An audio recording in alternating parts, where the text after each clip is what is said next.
pas oublier qu'il y a eu un élément déclencheur, effectivement, dans le trambus. Et comme aujourd'hui, on a décidé de le dire on a décidé effectivement d'annoncer, de contester la version qui est sortie il y a 2 mois, puisque cette version a été tronquée. Aujourd'hui, pour nous, c'est notre travail d'assurer les droits de la défense de notre client et de faire la manifestation de la vérité sur ce dossier. Effectivement, on l'a dit, Maître Sakamoto l'a dit, et aujourd'hui je vous le redis, le premier coup qui a été porté, c'est effectivement le chauffeur de bus qui l'a asséné. Un coup de tête très violent, auquel mon client ne s'attendait pas du tout.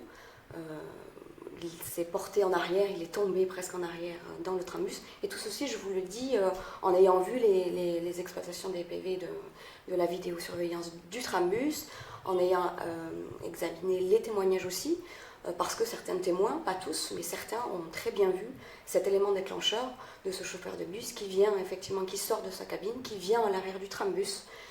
Et une altercation se passe, surtout entre mon client et ce chauffeur de bus. Et soudainement, un coup de tête est asséné à l'encontre de mon client. Et de là, effectivement, une altercation, une rixe éclate. Et la scène se termine à l'extérieur, derrière le trambus. Ça dure peut-être 1 minute 30, je crois, 1 minute 40, tout est pour tout. C'est très rapide.